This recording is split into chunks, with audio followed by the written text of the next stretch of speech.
pars chercher du beurre baratte pour les caramels mous. Je pars un petit peu tard, mais tant pis, j'avais pas mal de choses à faire aujourd'hui. Je sais pas si on dit beurre baratte en fait. Je crois qu'on dit fabriqué en baratte. Mais en fait, pour ceux qui connaissent pas, c'est du beurre qu'on met dans des barattes. Alors dans le temps c'était des barattes en bois, maintenant c'est ils ont plus le droit de faire ça, c'est en inox. Et on laisse le beurre un petit peu vieillir, prendre du goût en fait. Et donc vu que j'en ai jamais goûté, j'aimerais savoir s'il y a vraiment une différence et si ça peut changer quelque chose à mes caramels mous. Si ça peut rajouter un peu de goût. Et du coup on va déguster ça, on va voir ce que ça donne.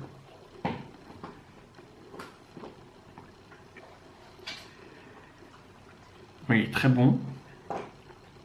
Mais très honnêtement, je sens aucune différence. Je sens juste un bon beurre quoi. Je m'attendais à, je sais pas, un goût assez fort. Limite pas très bon à manger tout seul. Mais en fait c'est pas fort du tout. Enfin, c'est vraiment un beurre classique finalement. Enfin un bon beurre quand même, mais beurre classique. On va quand même tester, on va faire les caramels avec. Et j'avais fait des caramels mous.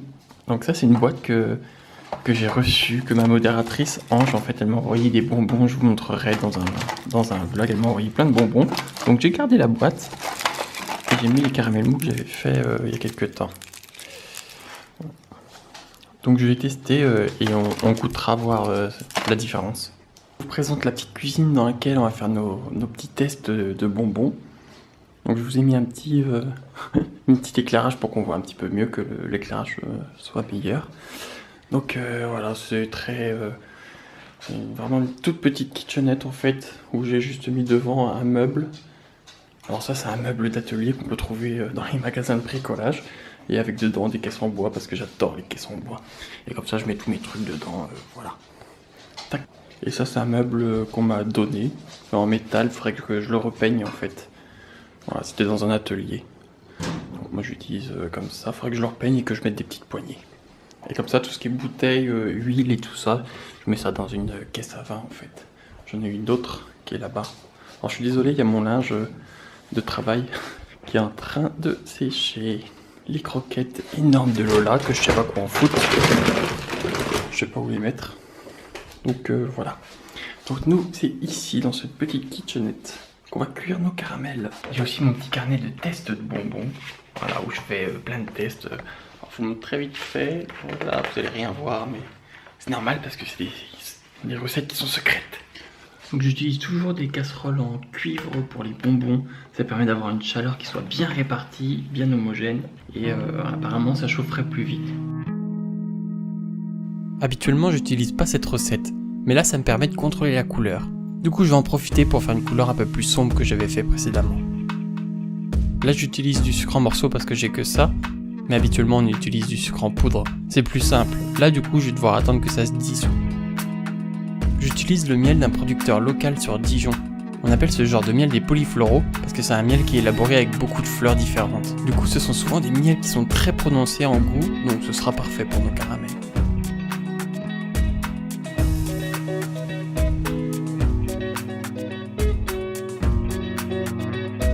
Voilà, ça cuit gentiment. Alors je pense que je vais faire plus foncé que ce que j'avais fait la dernière fois et garder le caramel clair pour les caramels à la vanille. Vraiment le caramel un petit peu plus foncé, du coup un petit peu plus fort.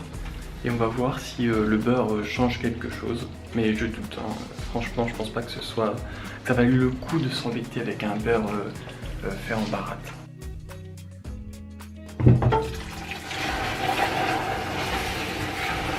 Mais qu'est-ce que c'est beau! J'adore ces couleurs là. Caramel qui se forme là. C'est magnifique. Belle couleur ambrée.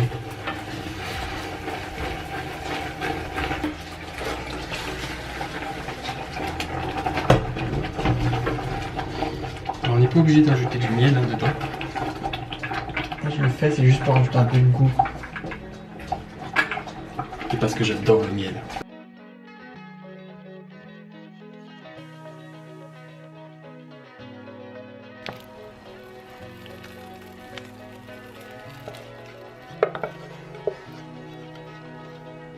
Un petit sondage. Si vous mangez un caramel mou ou cristaux de sel de Guérande, est-ce que vous aimeriez que de temps en temps, paf, tomber sur un petit grain de sel? Ou est-ce que vous préférez quand c'est complètement dissous dans le caramel et voilà.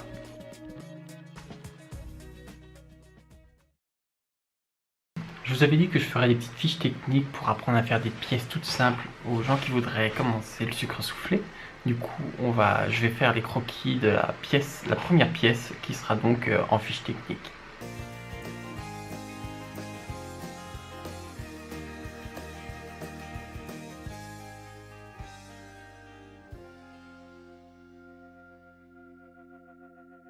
Ça va très vite parce que c'est une petite pièce toute simple. Donc je pense que ça va être intéressant parce qu'il y a plusieurs formes à souffler et il n'y a pas trop de détails. Voilà. Je pense que ce sera dans les tons caramel. Comme ça je pourrais l'utiliser pour faire ma petite présentation des caramels mous. Qu'est-ce que vous en pensez? J'ai fait quelques emplettes hier. Du coup j'ai trouvé ça complètement par hasard. Des gants jetables, je vais tester, voir ce que ça donne. En plus, ils disent que ça convient pour l'utilisation en contact d'aliments, donc c'est cool. Donc je vais tester, je vais voir. Voilà, j'ai pris ça pour poncer nos supports sucettes. Je vais en profiter aussi parce que j'ai mes petits supports pour outils que j'avais fait, que j'avais pas vraiment terminé. Tac, j'ai trouvé du vernis. Voilà, du coup maintenant on a de quoi terminer notre support à sucette. C'est parti.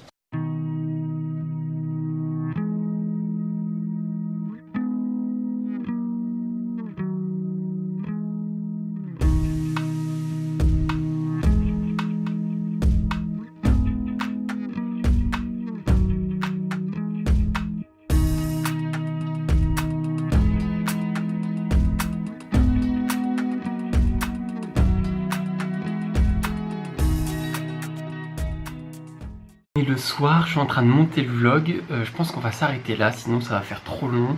Cet après-midi, j'ai aussi soufflé l'ours en peluche que j'avais dessiné. Mais ça, je vais le mettre dans le prochain vlog. En fait, aujourd'hui, c'était mon jour de repos. Du coup, j'ai eu le temps de faire pas mal de choses. Et c'est cool parce que les caramels mous sont faits. On va pouvoir les couper et les déguster demain. Les supports à sucette sont terminés aussi. Donc vernis, tout parfait. Et comme je vous disais, l'ours en peluche est fait. Mais on verra ça dans le prochain vlog. Merci encore de suivre. Et je vous dis à très bientôt.